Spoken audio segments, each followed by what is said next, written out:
सिद्धरामेश्वर आश्रम तिथे महाराजांनी सिद्धरामेश्वर आश्रम असं नाव का ठेवलं?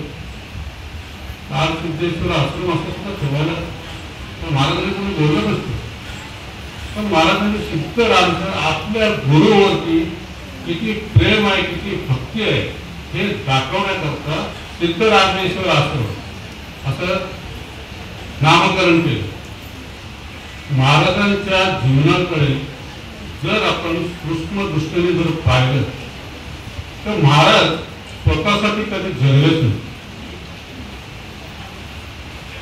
स्वतःसाठी कधी जगलेच नाही महाराज. इतका मोठा वैभवशाली मठ सोडून दिला महाराजांनी.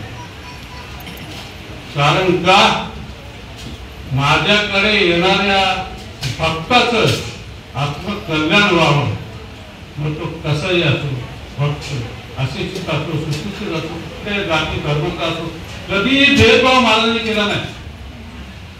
इवन म्हणजे इतकंच काय, स्त्री आणि पुरुष ह्याच्यामध्ये कधी भेदभाव केला नाही महाराजांनी. इथं येणाऱ्या प्रत्येकाला ह्या माणसाचं ह्या आयुष्यामध्ये, ह्या जीवनामध्ये त्याचा उतार कसा होईल ह्याचा महाराजांनी विचार केला.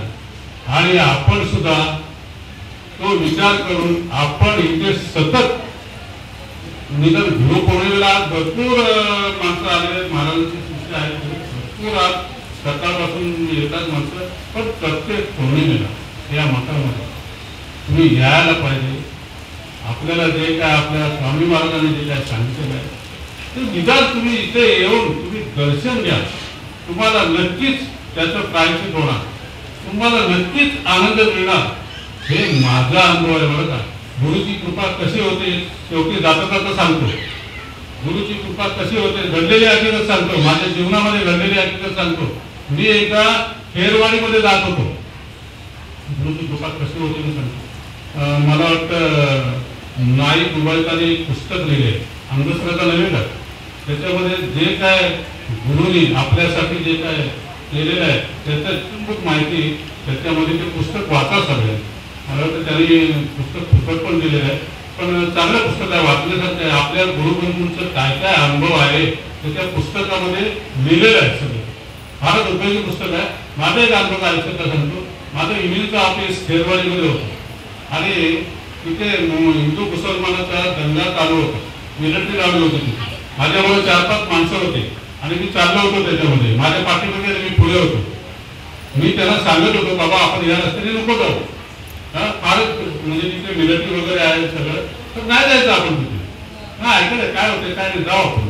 आणि गेलो तर मी म्हणजे असं माझ्या कपाळावरती आपण गंध लावतो, चिका लावतो ना, आपलं कुंकू लावतो, ते असं कुंकू होतं. आणि तिकडून माणूस येत होता, त्याच्या हातामध्ये नेमकी ती तलवार होती. आणि मी बोललो बघा आता बहुतेक आपल्याला संपला, आता आपलं सगळं आपल्याला हा मारणार. मी स्वामी महाराजांचं नाव घेतलं, असं नाव घेतलं स्वामी महाराजांचं. इतक्यात मिलिटरीची गाडी आली, मला त्यांनी ताब्यात घेतलं. गुरुकृपा काय असते बघा. ज्या दिवशी आपल्याला वाटतं ना की आपलं आता सगळं संपलं आणि त्या दिवशी कुठेतरी आशेचा किरण आला ना, समजायची गुरुकृपा छान. इथे बहुतेक माणसांचा अनुभव असा आहे, ज्या दिवशी ते मामा वगैरे होते सारखे, त्या दिवशी गुरु रागवतात, गुरु गडबडतात, समजायचं की गुरु आपल्यावरती प्रसन्न झाला. गुरु आपल्यावरती रागावले याचा अर्थ गुरु आपल्यावरती प्रसन्न झाले. त्याच्यामध्ये काल चालता म्हणून सांगायचे, महाराज सांगायचे, पण समजायचं गुरु आपल्यावरती प्रसन्न झाले. इथं जे आपण लिहितो काय आपले वाद काय होत असतील त्यावरती मनावर नाही घेता आपला गुरुबंधू आणि ह्या मठाची कशी उन्नती होईल हे आपल्याला बघायचं आहे. आणि तसंच आपण इथे करायचं. तुम्ही सगळ्या आलेल्या आहेत, बहुसंख्येने आलेले आहेत आणि तुम्हाला सर्वांना सुख शांती समाधान ऐश्वर्य आनंद आरोग्य लाभावं ही सद्गुरूची प्रार्थना. राजा